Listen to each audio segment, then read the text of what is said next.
tear, it falls and hits the ground. A tree, it falls without a sound. A bird, it calls and sends you home. A man, he sits in the cold all alone.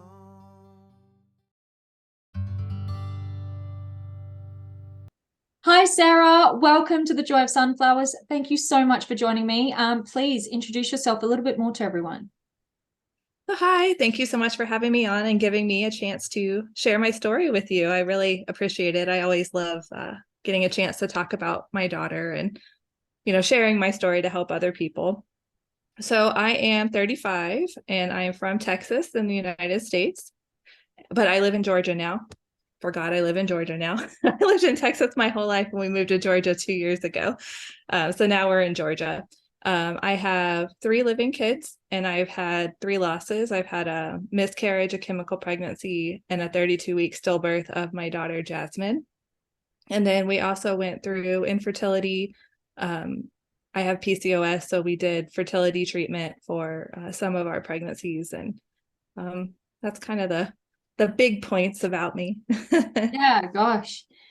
Three in heaven and 3 here on earth. That's, yeah. Well, if you think they're in heaven, I don't know. That was like yes, very sorry. No, I do. Yeah. Yeah, I always just say heaven because that's where I believe mine are. So it's like, yeah, I do. That's one of the things that keeps me going, knowing that I'll see them again someday. So it's a nice thing to think about. It is. Okay, so let's start from like the very beginning. So did you always know you wanted to have kids, or was it something that, you sort of came to later? So at first I kind of thought I did not want to have kids when I was younger. I wasn't one of those, like, I always want to be a mom type people. I, had other things I wanted to do. And then it kind of hit me out of nowhere. I'm like, oh my gosh, I need a baby right now. It just like, I don't know. And I was still young enough. I was like, in my early 20s and I had met my now husband, and I had actually been diagnosed with PCOS when I was 16. They kind of just put me on birth control, didn't really tell me much about it. They're just like, come back when you want to get pregnant. I'm like, okay, well, I don't want to get pregnant right now. So I didn't think much of it. But I always kind of had it in the back of my mind that I might have trouble getting pregnant because I wasn't having regular periods and, but I didn't worry about it until my husband and I were ready to try for kids. And then I came off of birth control and nothing happened, didn't have any cycles, didn't, and that's really frustrating because you don't even get a chance to try for pregnancy when you aren't ovulating. So that was very frustrating. And then you kind of need periods to. I know, it's like the one thing that, you're supposed to have as a woman, and my body was like, nope, we're not doing it. So yeah, that was fun. So we met with a fertility doctor, and I also started doing acupuncture. Acupuncture did amazing things for my cycles. Like, it regulated my cycles when I had not had regular cycles. And I was really surprised because, everybody thinks like acupuncture, like, okay, I'll give it a try. But no, it was amazing. And I fully credit it to helping me with my pregnancies. Yeah, no, I spoke to a lady about acupuncture. I'd always seen it as like a if you have back pain or something. Right. And she was like, no, it regulated me. And she's like, she now does it for ladies. She actually gives ladies. Oh, that's amazing. Acupuncture.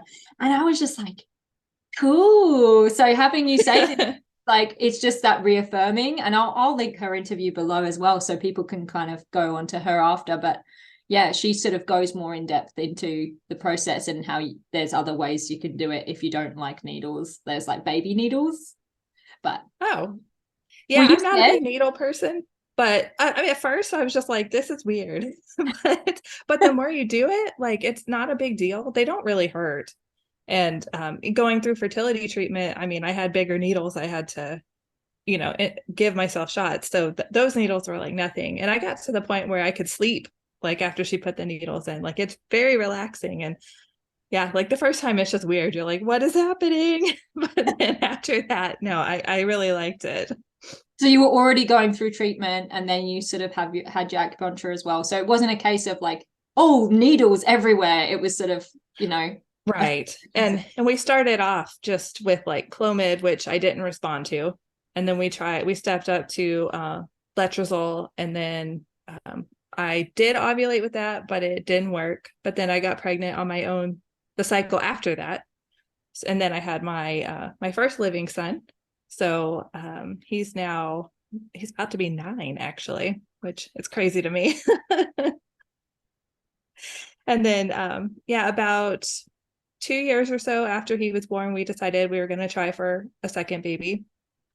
I had had a chemical pregnancy on my own, like in one of the cycles there after we had started trying. And then we went back to fertility treatment. I had a couple of failed cycles, and then I had a cycle that worked, but it ended in a miscarriage. And then I got pregnant a couple months later on my own, again, after a failed treatment with my daughter, Jasmine.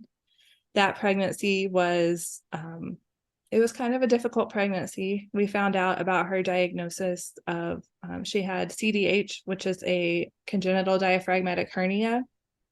It means there's a hole in her diaphragm because it didn't properly form. So it allows all the other organs to push up like into her chest cavity with her lungs, and then it like pushes everything over, so it like her lungs can't develop.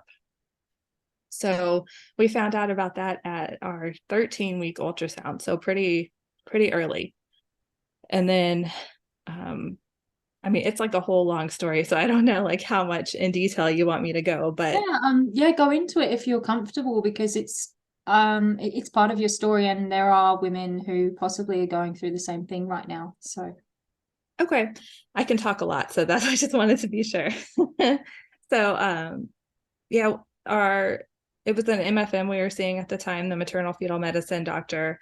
And I mean, basically when she told us the diagnosis, she basically acted like there was like no hope for us. And she just kind of said, I've only seen maybe 1 or 2 cases of this, and it's pretty much a 50-50 chance that, she'll make it. And I got really no further information. I kind of asked her, like, what are my options? And she basically was kind of telling us that probably her being born and then doing like comfort care. But I refuse to accept this as being the only answer. So, of course, I go home and do my research on the internet, which can be both a good and a bad thing. But I found a lot of other people in some groups on Facebook that had CDH children.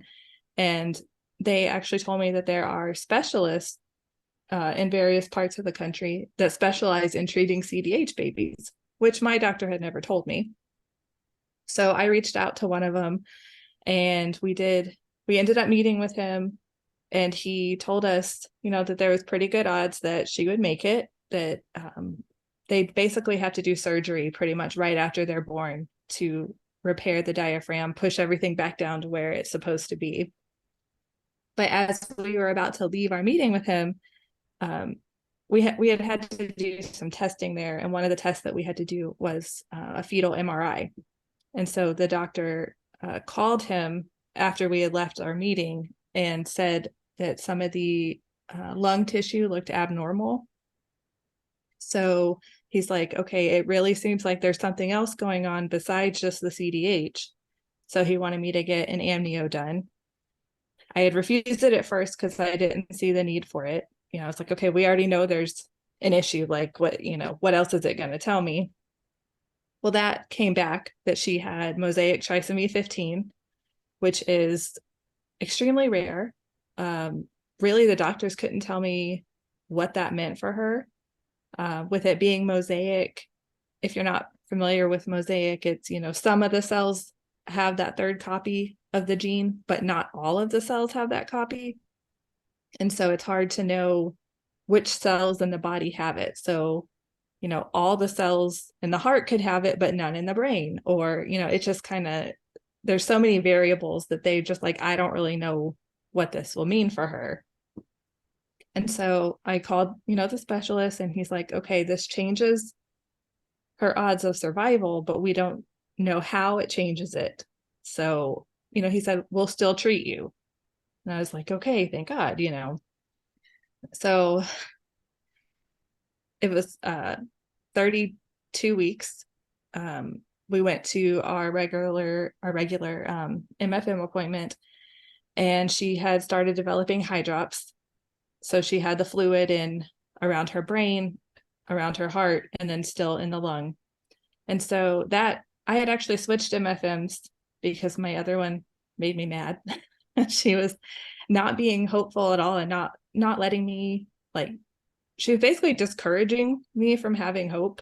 And I'm like, this is like, let me have it, let me do what I need to do, even if you don't think it's the right thing. So anyways, I had switched to another doctor, and he was more of a like very matter of fact doctor. So he just kind of told it as it is. And he's like, well, you can either go to the hospital, deliver her now, and have a few minutes with her, or, you can wait and she'll probably be stillborn.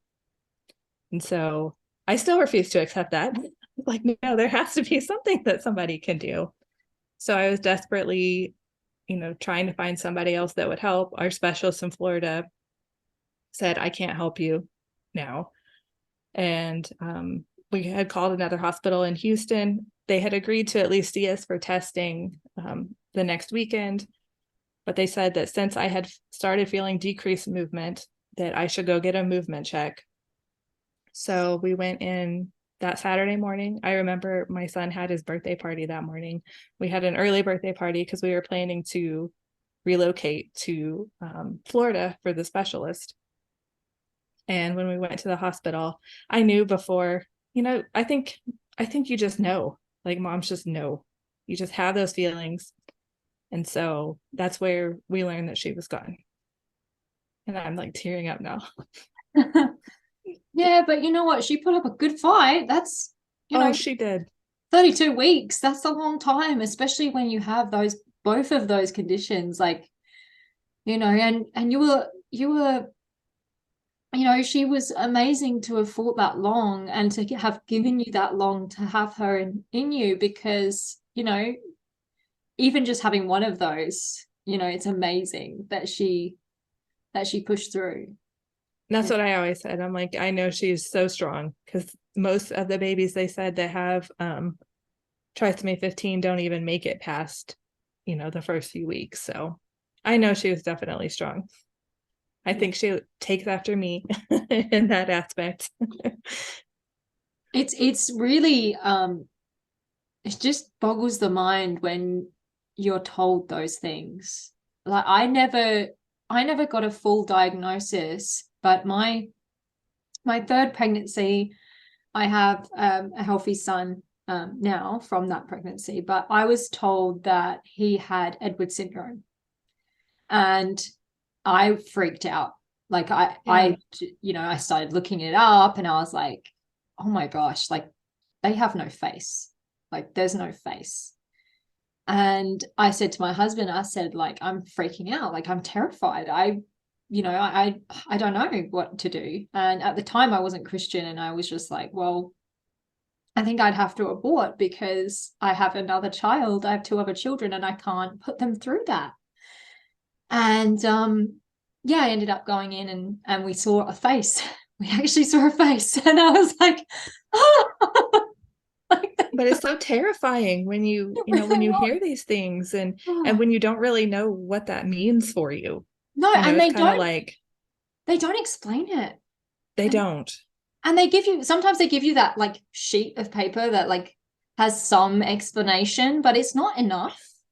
No. And you're like, okay, it's an abnormality, it's an extra something. Okay, but what does that mean?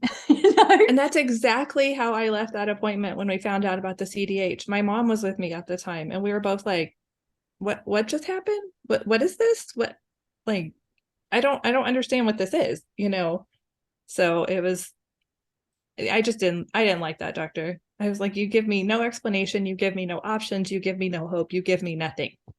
You told me bad news, and then you do nothing. Yeah. No, it's with that, you said you had a miscarriage the second time. Mm-hmm. How early was that? Like when? It was pretty early. I mean, before, well, I was still seeing my reproductive endocrinologist. So I think I went in for an ultrasound around like 5 or 6 weeks for that early ultrasound. And we never saw a heartbeat or anything with this baby.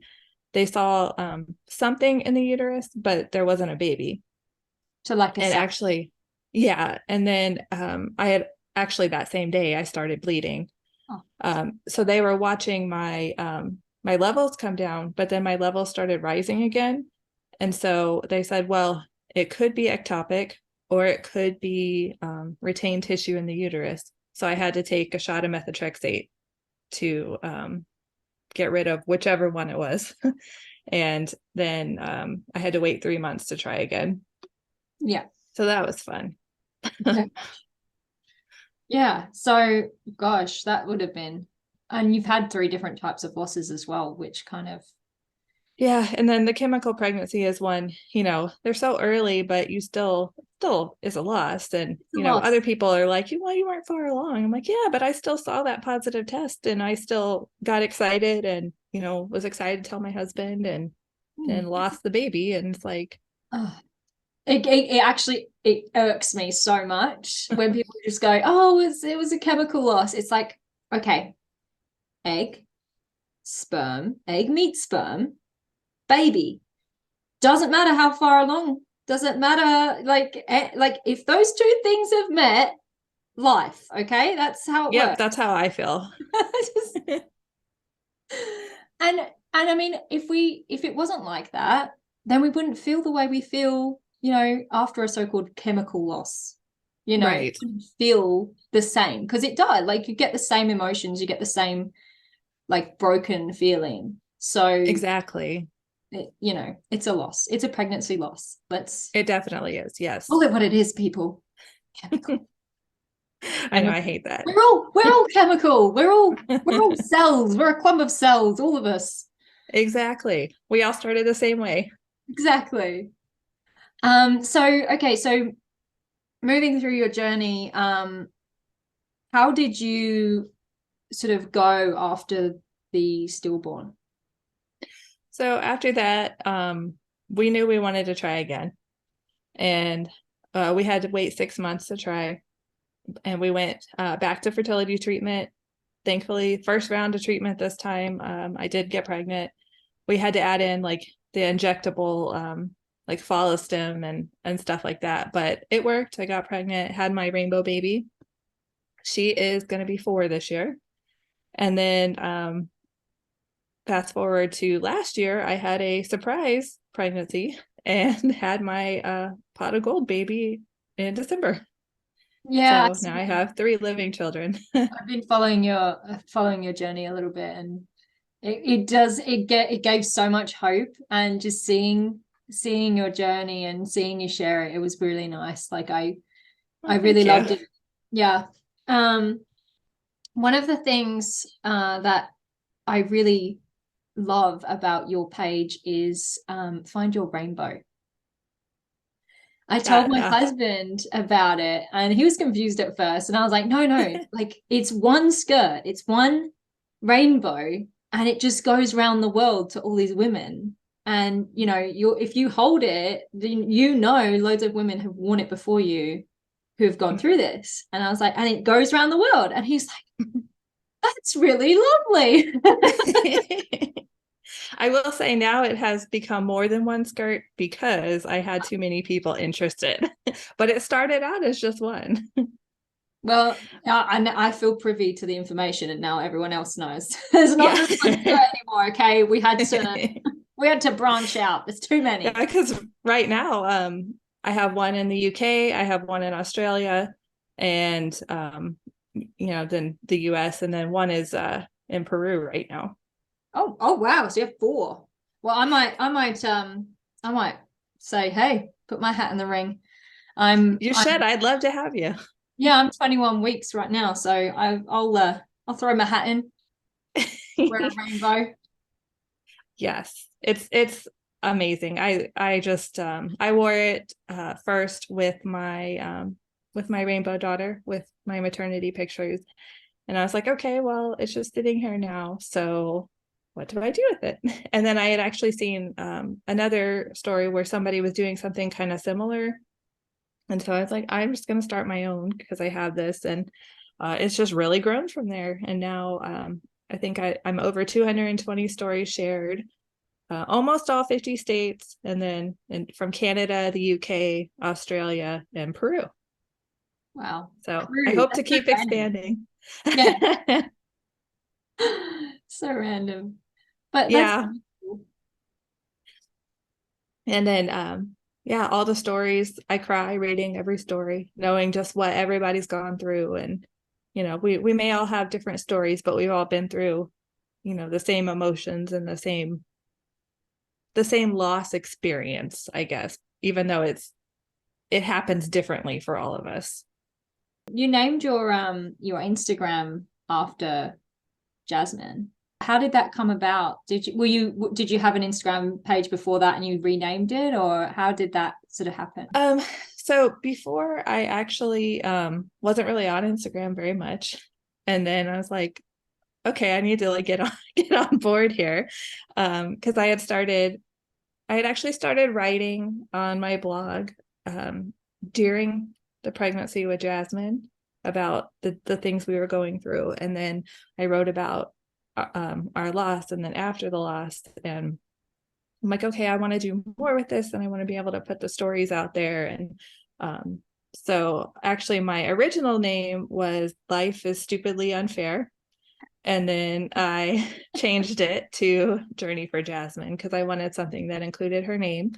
And kind of with the skirt journeying around from people to person, I that's how I kind of like came up with the name together. Plus they both started with a J, and I thought it sounded nice together. Yeah, no, I like it. I like your original name too. It's true. It is. And when you've been through, what you've been through, like, it's even more so, right? Yeah, exactly. With Jasmine, what have you found has helped you move through all the emotions? Because obviously you are quite far after now compared to like some ladies who are sort of in the thick of it right now, or they're just a few months through. Right. So yeah, is there any advice or anything you can kind of offer anybody? Yeah. So Jasmine should be turning 5 this year. And this year is actually kind of a hard year because it's the year that she would be starting kindergarten. So it just kind of makes it seem harder, like those milestones. But, one of the things that I want to say is that the grief doesn't ever go away, but it gets better, in that not every day is like horrible like it is at first. You don't have, at first it's just like after my loss, I'm just like, I don't want to do anything. Like you just like cry all day, and it's not fun. I mean, it's not a good experience. But as time goes on, I have a lot of good days too. And it doesn't mean that I'm not sad and that I'm not grieving, but it's just that I don't, not every day is a bad grief day, I guess is how I should put it. And what I found really helpful is actually helping other people in the lost community too, and connecting with other people. When you go through it, you think you're the only one, or you hear about people having miscarriages, but you don't hear about people having, multiple losses and stillbirths and, other infant losses and neonatal losses and all these kind of losses. You don't really, they're just not talked about. And I think knowing that other people know how you feel and having them to talk to and not judge you is really helpful. Yeah. And also writing about it. I found like writing and just like saying how I'm feeling, because usually if I say how I feel and just put it out there, there's somebody else who's like, I'm feeling that too. Thank you for saying that. I'm like, oh, good. Now I know, like, I'm not alone. I'm not crazy for feeling that. And I think it helps you work out your feelings too, because sometimes we know we're feeling something, but we don't know what it is until we start Right. writing. But And then you're like, oh yeah, now I know. yeah. So have you, because you've got the PCOS, so how how have you kind of navigated that? Because I'm not, is it something that still affects you now, or is it something that, yeah? Yeah. So it's, something that if you have it, you have it. You're not like getting rid of it, unfortunately. But I've learned a lot now that I didn't know while I was trying to get pregnant about diet and exercise being really the big key to PCOS. Of course, it's the hardest thing, because it's like no sugar and like really low carb and like no alcohol. And I'm like, so I don't eat that right now. I'm well, actually, I have never done the full PCOS diet because it's really hard, but it's just things like that I wish I had known, because I think they would have helped when I was trying to get pregnant. So I started, there's like a supplement that I started taking for PCOS that I kept seeing recommended. And I was taking that last year because it's supposed to help regulate your cycles. And apparently it helps, because then I had my daughter. I got pregnant on my own. So I was like, man, if I had just taken this sooner. I wasn't trying for this, but and I never thought that I would be the one who, got pregnant naturally because of everything that we had to go through. And I mean, I know we didn't have to go through like IVF and stuff like that, but we still did other fertility treatment, and we still had failed cycles and all that stuff. So yeah, if you can send me the link to what it is you're taking, and then I can link it down the bottom for other into. Yeah, definitely, because I found it helpful. Yeah, I know there's a lot of women in this community that have PCOS, so yeah, it's not fun. It's annoying. I'm like, just let me have my cycles. Come on. Everybody else complains about theirs. I'm like, I just want mine. Yeah, I'm definitely a complainer. Sorry. Yeah. No, I get it though. I mean, I don't really want them. I just want my body to do what it's supposed to do, Yeah, I'm happy not having them, but like if you could just do the thing you're supposed to do, that'd be great. Yeah, well, because it's not a case of not having them and no backlash. There's backlash to it because your body needs to do those things. So yeah, like it's not like, oh yeah, I don't get periods. It's right. It's like, oh great, struggling, I need to do something. Exactly. Like my hormones aren't in sync and all that, all the other fun stuff that comes with PCOS. I'm just learning so much about it. Like it's not, it's not just a lack of periods. It's, it affects you in other areas. Like you're more at risk for diabetes, you're more at risk for some other things. So it really isn't something that should go unmanaged, but nobody tells you how to manage it or that you should manage it. They just say, here's some birth control. Like, okay. And actually birth control is terrible for PCOS. So that's not even good in the first place. Like, no, come on, doctors. Yeah, I think that's something that, drives most of us women crazy. You've got these medical professionals, and I don't mean to bag on them, but it happens. Right. Let's face it, they tell us what like these things to do and go, oh yeah, just go home, and it's like a period and all these things, and they're wrong. So wrong. Yes. And honestly, I feel like most doctors just don't get the training in PCOS.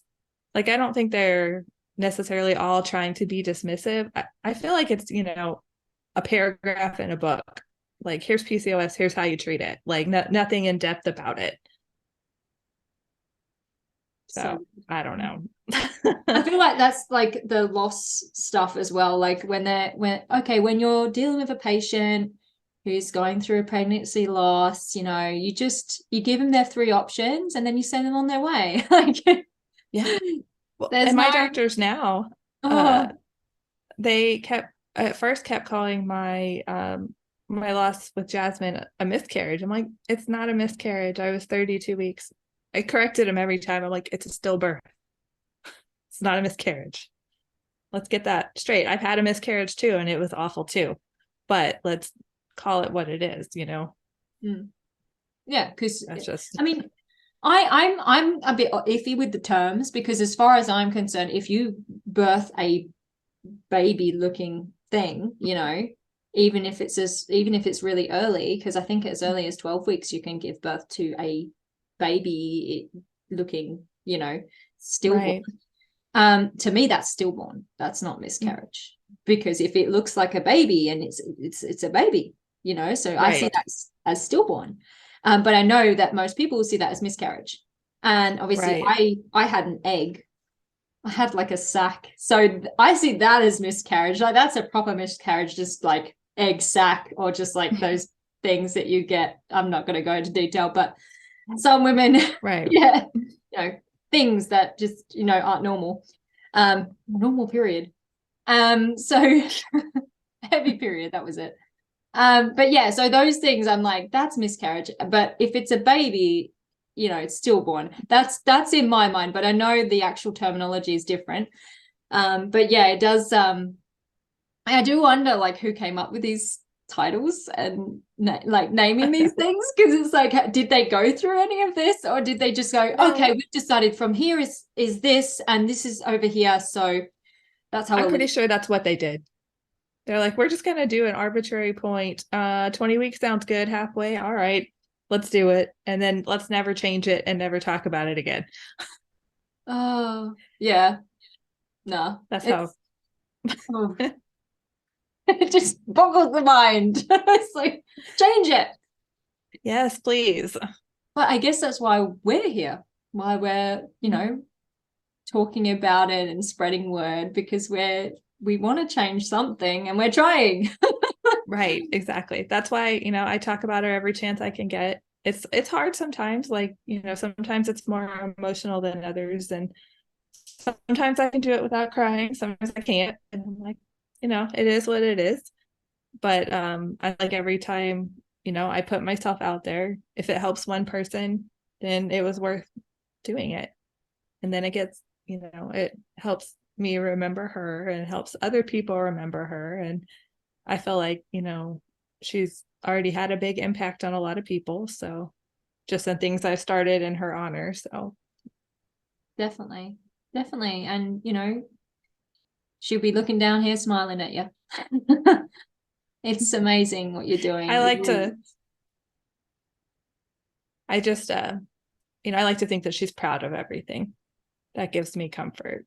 And I also like to think that she's up there with all the other angel babies, and they're all friends and playing and, you know, just having fun until we see them again. Yeah, that is a nice way to look at it. Definitely.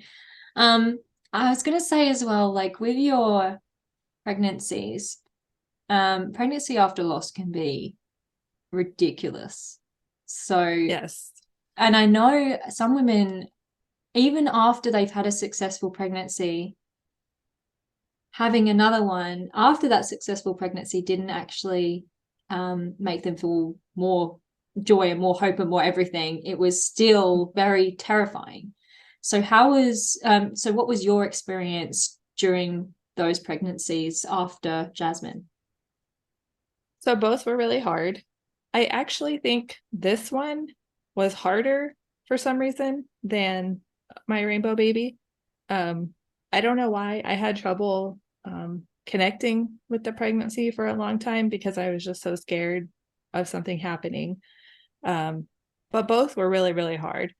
And with my daughter, my second daughter, my first living daughter, they let me have an induction at 39 weeks. And, you know, that went really smoothly. And I remember like just letting out this huge breath, like once they laid her on my chest and she cried. And I'm like, oh my God, like she's here. You know, I didn't think we'd get here. And then with this last pregnancy, they would not let me have an induction. They kept saying the hospital was overstaffed. I couldn't have one. I was freaking out about it. Like, I don't want to go past my due date. I don't, you know, even though that's not how I had my loss, I just like didn't want to do it, you know. But she ended up coming early on her own. So that kind of solved that problem. It's almost like she knew. She was like, here, yeah, mommy, no. look, I'm fine. I'm coming. Like, I know. Well, it was actually the same day I had my OB appointment, and they told me again, sorry, you can't schedule one. They're still overbooked and, you know, short staffed and all that. And I was like really upset about it. And I went home like, oh, I'm like never gonna get to have her. And, you know, what if they make me go to like 41 weeks? And what if something happens? And then, yeah, my water broke that night. So I was like, okay.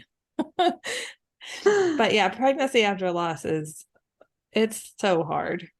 You willed It's it. like, You made it happen. yeah, it's yeah, they were definitely some of the hardest things I've been through, the loss, and then going through 2 pregnancies, just being so scared about every little thing. And honestly, the worry doesn't stop once they're here either, because then I just have other things to worry about. Are they still breathing? Are they, what is that cough? Is she have some like, deadly virus, or I don't know. It's like, your mind just goes all kinds of places. Yeah, and I think it's like once you realize it can happen to you, and then you're like, okay, well, if that happened, then what else can happen? And like in your case, Exactly. something so rare, with Jasmine. It's like, Yeah, they told me less than like a 1% chance of that happening in a pregnancy. And I'm like, okay, well, if it was less than 1%, then every percent feels giant to me now. So thank you. yeah. So if someone tells me like there's a 1% chance of it happening, I'm like, well, it's gonna happen to me.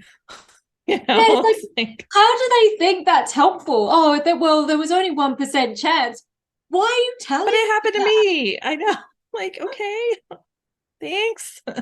I'm sitting here as this, 1%er, and not in a good, not in I'm rich way, a 1%er as in this, and you're telling me Right.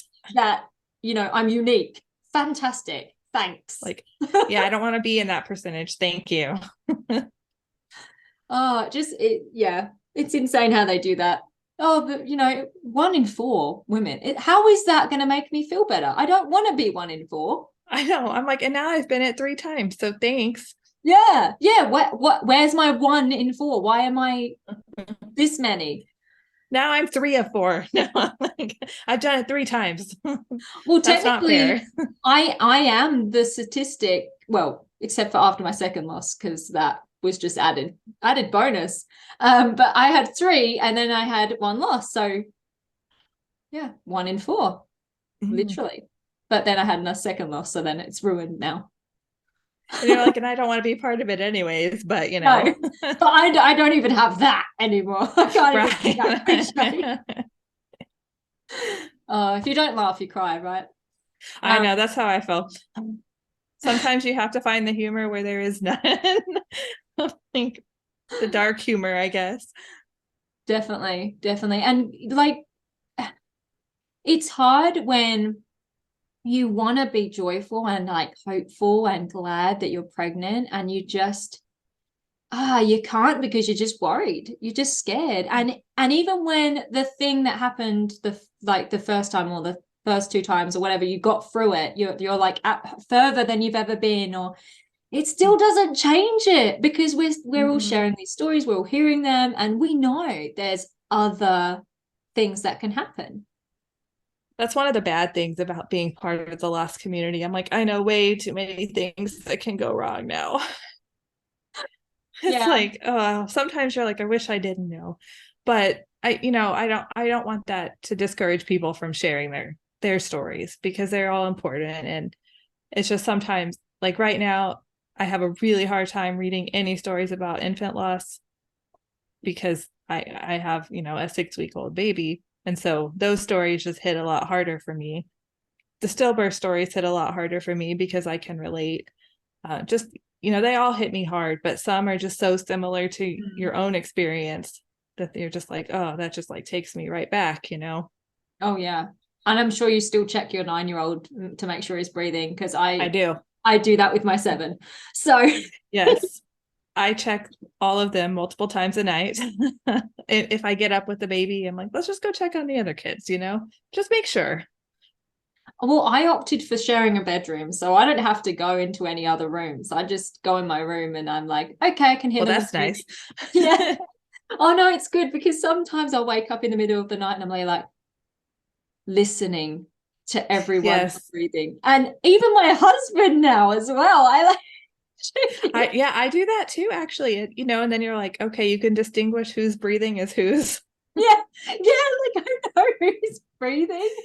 I feel like loss just makes you so worried about something happening to anybody like close to you. Yeah. Because like you said, you've been part of that now. So then you're like, well, it's happened once. Who else is it going to happen to now? So I worry about my husband too, about my parents, I mean, I have a lot of people I worry about even more now. I'm like, thanks, loss. It's, yeah. I've got to say though, the changes that we go through as a person and the things, the person we become, I'm starting to really kind of love her. Like, it's taken time and speaking to a lot of women. And someone said to me, I love who I am. And then I was like, oh my gosh, yeah, I've seen those changes in me too. And then I started seeing it even more so. And then I was like, I think I do actually, I do love her. I do love the me that hurts, the me that feels compassion and feels more, because before I was kind of clueless and I didn't really, think about right. it. And now I'm, so how has that been for you? How has that change the different you been? I agree with that. I do. Well, I like who I am now, minus all the anxiety. I wish that would go away. But I definitely think I have changed and like you said, become more compassionate about about what other people are going through. And there are things you just don't really think about a lot until it happens to you. You're like, oh, I know it happens, but now you're like, oh my gosh, I know it happens, like to so many people. And just I think it's helped me help other people. And so I like what I'm able to do now, the platform that I have now, which I would not have had before. But Yeah, yeah, I think I don't want the anxiety.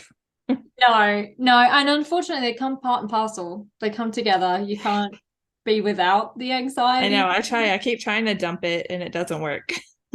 Yeah, I've been like trying to hand it to God, but it's still there, it's just waiting in the wings for whenever it Exactly. pops its ugly head. Yeah, I've been trying to hold on to those hope moments, those little moments where you're just like, things are really lovely, and maybe we could make Yes, some plans, and so there are those hopeful kind of times, but yeah, it's the anxiety is real. it is. And yeah, I try to do the same thing, like, find the good moments to hold on to and during the pregnancies, find the hope, like, okay, this appointment went well, everything looks good here. Let's hang on to that. And then it usually lasted, a few days and you're like, okay, now I know something's wrong. Yeah, I didn't feel the baby. I haven't felt the baby in a few days. A few seconds. I know, exactly. No, it's yeah, it becomes like a disease almost. It does. Yeah.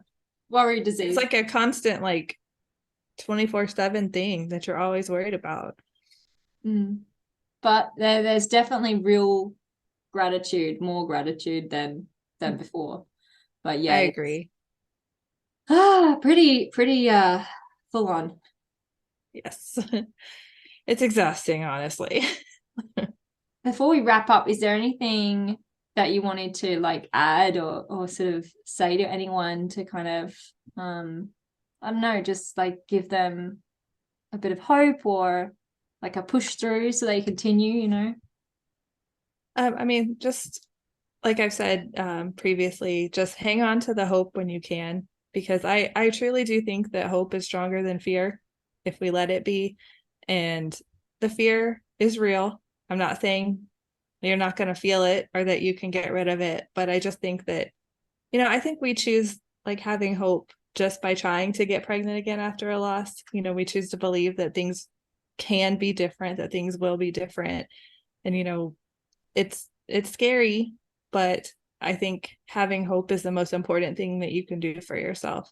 And also finding a good support system, which I know is really hard for people who don't have supportive friends and family, because I've unfortunately seen way too many people who were either abandoned by their family or, which, don't even get me started on that. I get so mad at those people. But the loss community is a great place to go if you don't have anybody else to support you, or if you would rather just have a bigger support system. I think the loss community is amazing. They're always there to cheer you on. They won't judge you. So I think just finding somebody to talk to is really important. Yeah, and I find as well, you can always find a stranger in this space, you know, to just, yeah, get it all out. There's always someone who's been through something similar to you, even if it's not exactly the same. There's somebody that you can relate to and that can relate to you, I think. Before we go, who has been the most impactful in your journey through this time of loss? Like, has anyone really been your rock? My husband has. You hear about couples going through loss. I mean, I don't even know where you hear it, like, but I heard from somebody at some point, and I know other people have heard it too, that, loss drives so many people apart and so many people end up like divorced or, whatever. But in talking with others in the loss community, it actually seems like a lot of couples, and it's the case for me and my husband, are brought closer together because of the loss. And that's, what we experienced. And yeah, I wouldn't have made it through without him. We were able to grieve it together, even though we grieve differently, and I'm more the one to talk openly about it, and he's not, and that's okay. I can still go and talk to him when I need to. And then also my mom, and actually my mom, my dad, my brother, like my whole immediate family has all been very supportive throughout the whole thing. That's so good. What did your marital relationship look like during the loss? Like, did you guys have to do anything to kind of bring yourselves closer together? Because I know my husband and I, we had some moments, and I said to him one time, I was just like, he's like, I don't know how to help and I don't know what to do. And I was like, just be with me every night for like a week.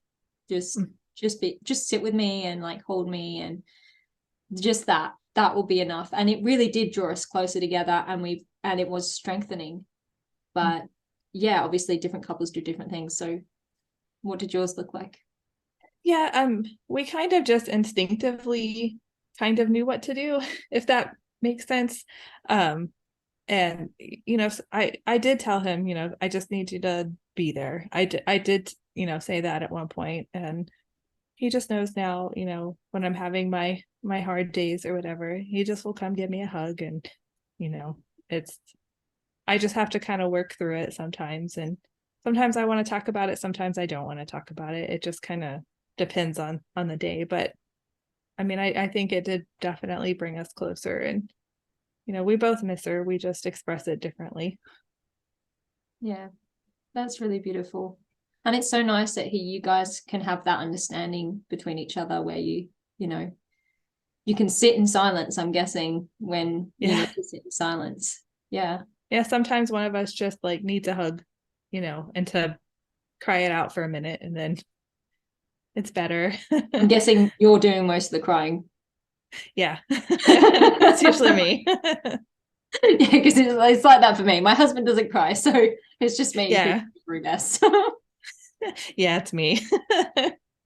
I like how you said, oh yeah, when we cry, and it's like, it's me, it's okay. Yeah, it is, it's okay. Try to pretend it's both of us, it's me. Yeah, no, men are great. I think that they can, the fact that most men, I'm not going to say all men, but most men can kind of keep going, and like a little bit envious sometimes of that, that they can keep carrying on while we're just like, just crying. I know, sometimes I wish that too, but then I'm like, yeah, but then I wouldn't be out there like saying everything I'm saying. So, and you wouldn't be connecting with all these amazing women. Like, there's so many amazing women in space. Like, you didn't see them before, and then you see them. It's just like, oh, you guys are so amazing. I've met so many people. Yeah. I'm like, I love all of you. I wish I could meet you all in real life. Like, I have a lot of internet friends. We'd be lifelong best friends. Exactly. Exactly. It kind of is like that. And like in your own life, a lot of the time you don't have those like really close friendships, but then we have like, it's so great with the internet, right? Because we can have these conversations, we can like meet up and stuff. But when you're talking to like a fellow lost mom, you're just like, God, we'd be great friends. We'd hang I out. know. We'd get tea. And I'm like, why do you live all the way over there, far away from me, We should all just But then at the same time, it's cool because you're like, wow, all these people from around the world that you can talk to. It is neat. And I must say, like, you're the one to talk to in terms of that, because you're doing the rainbow skirt, and that is going everywhere, and that has just boggled my mind, and it's just been like bananas to look at it. I'm just like, wow, this is amazing. I get so excited, like every time it goes to a new country. I'm like, oh, this is so cool. You should have like For a some map countries. thing. I do. Oh, you do? Yeah, I put like a pin in for every single That's awesome. person. So the US one is pretty full in some areas, and then the UK is really small on my map, so it's like covered in pins. I'm like, I can't fit any more on here. Well, I don't. Maybe you need a bigger map. I guess so, or maybe just one of the UK, since I have people from here. here. Yeah, either that or do like a whole wall mural, like the whole of Oh yeah, and then you could like paint it rainbow. I'd love that. Oh, see, you're giving me ideas, and then my husband's gonna be like, no, I'm not painting that. I was just thinking that your husband's gonna love this idea. Yeah, I know. He painted our daughter's room, and he's like, I don't want to paint anymore. So, honey, I you know how I've been doing this thing online? Well, this lady gave me an idea, and Muriel. Yeah, so have fun. I can't do like, it because baby. He'd be like, I need to talk with her. No, I'm just kidding. I'm like, no, she's got to do it. It's got to happen. I know. That And would it has be to be cool, rainbow. though. Yes. I do love it, though. Well, if you do that, let me know. Oh, yeah, definitely. You post it everywhere anyway. But I know. yeah, I'm pretty sure you'll tell your husband, he'll be like, no, we're not doing that. Yeah, he'd just be like, no. Move on. End of story. Yeah. Just you're gonna have to just get a map thing, like you said, just like for England and like the more small countries on the map, and fill those as you go. You'll end up with a map anyway, so I know it'll happen. He won't have a choice. Yeah, exactly. Give into the rainbow. Yes. But yeah, just on another final note, because I keep final noting you, with your baby now, how has that been? Like, because obviously it was surprise, wasn't planned. So how have you been with that?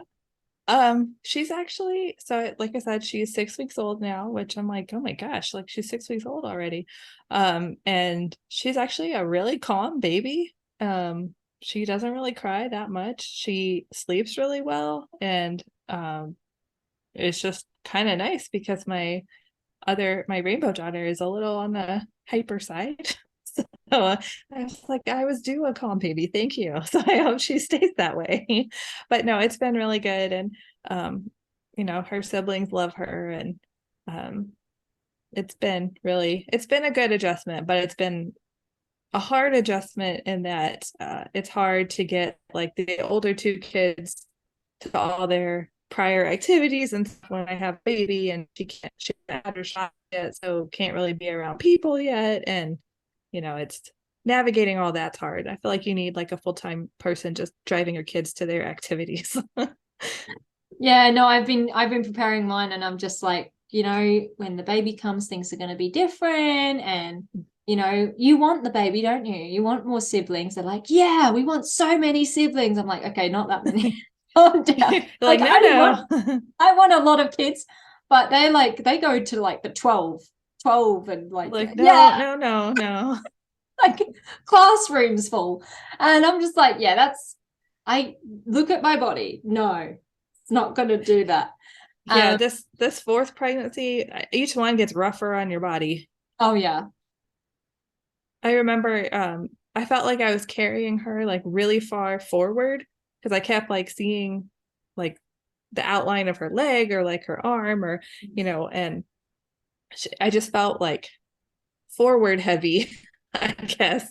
And the doctor one day, she's like, wow, you're carrying her like really far forward. And she's like, this happens in subsequent pregnancies. And she's like, because your abs are stretched so thin. I'm like, oh, great. So now my abs are like nothing. Thanks for that. Yeah, Like I now don't I even have have like that. no ab muscles. And Yeah. What are abs? I don't have I'm like, I don't need these, whatever. those. I'm like, well, they're all stretched thin now. Totally Yeah, they're worth just it like though. But your ab muscles are terrible. You've got I have diastasis recti every time. And you can literally fit a whole fist oh like wow. in the middle of my chest. Like my stomach area. And yeah, last time they were just like, that is not going to go back together. And I'm like, that's not helpful. Thanks. Do you mind? You're like, at least let me think it will. Come on. Yeah, it's like, I get that your whole fist is in the middle of me, but you don't have to say it. I know you don't have to say it like that. There's like this divot. Like your body's just it like is what it is now. muscles. No. I don't need them. It's fine. Yeah. No, it's the whole research thing as well, because they were like, it's just aesthetic. It's aesthetic. It's fine. And then you look into it and you're like, it's your core, mate. You can't move. Right. Like you can't lift things. You can't do that. You can't do this. Like it's not You're like, I aesthetic. kind of If need it's them. aesthetic, like Then I ah, wouldn't use it as a major muscle group. Thank you. yeah, you don't I need it. swear sometimes. It's just for looks. And I'm like, well, it Like, okay. definitely affects the looks. Droops and Yeah. sags and does a weird divot thing. But I can live with that without the, physical, like I literally can't do a lot of things sometimes. Oh yeah. Pregnancy is no joke. Yeah. And I mean, like after you have a baby, you can kind of like live with that. But then when you go through a loss, you're like, I have to deal with extra problems and I haven't even got my Right. baby. This is ridiculous. Yes. It Ridiculous. is. Yes. Like TMI, incontinence apparently now. Yeah, I have to be careful when I sneeze after 4 pregnancies. I'm like, okay. I got Oh so yeah. upset the first few times it happened. I was like, oh my gosh. Oh. I think a lot of us go through it though. It's just like another one of those things you don't talk about, because Yeah. it's like embarrassing. But I think a lot of us deal with issues. Yeah. Don't talk about peeing your pants. That's bad. Yeah. But I mean, I gave birth to a sack and like things obviously just didn't cope down there because it was so instant, Right. So yes, incontinence now. Thanks. But I said to my husband, I was like, it's so unfair. Like I could live with it if I had a baby out of it, but I don't. This is Right. ridiculous. I know. And he's like, yeah, but you do have a baby I in understand heaven. that.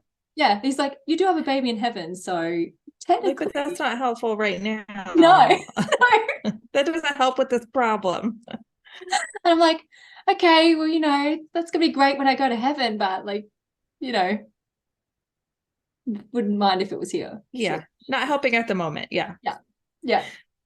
Things people say are great. I just sometimes you're like, Right. I know. Like, did you think about that? did you think that through? I don't think you did. Yeah, probably not.